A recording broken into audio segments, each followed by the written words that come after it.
అందరికీ నమస్కారం. Learning about nature ఛానల్కి మీ అందరికీ స్వాగతం. ప్రపంచంలో మరే జంతువుకు లేని చాలా ప్రత్యేకతలు గోవుకు ఉన్నాయి.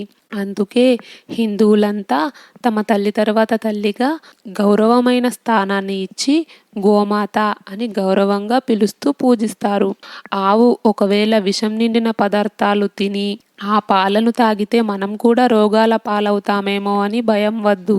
ఎందుకంటే ఢిల్లీలోని ఎయిమ్స్ అంటే all India institute of medical science అనే సంస్థ 90 రోజులు పరీక్షలు చేశారు. ఎలా అంటే ఆవుకి ప్రతిరోజు ఒక మోతాదుగా విషాన్ని ఎక్కించి 24 గంటల తర్వాత దాని రక్తాన్ని, పాలను, మూత్రాన్ని, పేడను ప్రయోగశాలలో ఎక్కించిన విషం ఎందులో కలిసి ఉందో అని పరీక్షించారు. ఎలాగా అంటే 90 రోజులు all India institute of medical science వాళ్ళ పరీక్షలో ఏమని తేలిందంటే ఆవు పాలలో, మూత్రంలో, రక్తంలో, పేడలో ఎందులో కూడా విషం గుర్తులు కనిపించలేదు వారికి. మరి ఆ విషం ఏమైంది అంటే పరమశివుడు కంఠంలో విషం ఎలా దాచుకున్నాడో అలాగే గోమాత కూడా తన కంఠంలో 90 రోజులు ఎక్కించిన విషాన్ని దాచుకుంది. ఏ జంతువుకు లేని గొప్ప విశిష్టత గోమాతకి ఉంది. అందుకే గోమాతని కామధేనువు అంటారు. విషాన్ని పోగొట్టే గుణం ఆవులకు ఉంది. వైద్యశాస్త్రం కూడా అర్థం చేసుకోలేని రోగాలను గోమూత్రం నయం చేస్తుంది.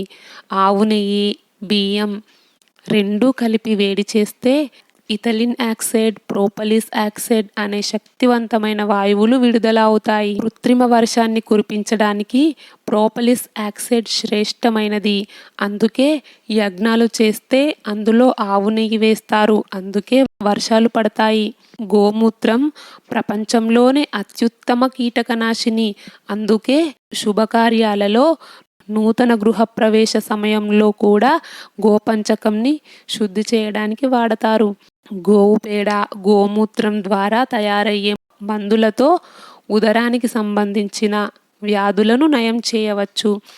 ఇళ్లను, వాకిళ్లను ఆవు పేడతో కలిపిన నీటితో అలికితే కొన్ని రేడియో ధార్మిక కిరణాల నుండి మనల్ని మనం రక్షించుకోవచ్చు. కలరా వ్యాధిని వ్యాపించే క్రిములను కూడా నాశనం చేసే శక్తి ఆవు పేడలో ఉంది. 1 తులం నెయ్యిని అగ్నిలో లేదా యజ్ఞంలో వేస్తే 1 టన్ను ప్రాణవాయువు అంటే ఆక్సిజన్ ఉత్పత్తి అవుతుంది. గోమూత్రం గంగాజలంతో సమానంగా పవిత్రమైనది. అందుకే భోగి మంటలలో ఆవు పిడకలు వేస్తారు. ఆవు పిడకల మీద నెయ్యి కూడా పోస్తారు. ఆవు పిడకల మీద వేసిన నెయ్యిని మంటల్లో వేస్తే ఆక్సిజన్ ఉత్పత్తి అవుతుంది. ఈ వీడియో నచ్చితే లైక్ చేయండి, షేర్ చేయండి. లెర్నింగ్ అబౌట్ నేచర్ ఛానల్ని సబ్స్క్రైబ్ చేయండి. బెల్ ఐకాన్ గుర్తుపై క్లిక్ చేయండి. ఇంతవరకు ఈ వీడియో చూసినందుకు మీ అందరికీ ధన్యవాదాలు. లోకా సమస్త సుఖినో భవంతు. కృష్ణార్పణం.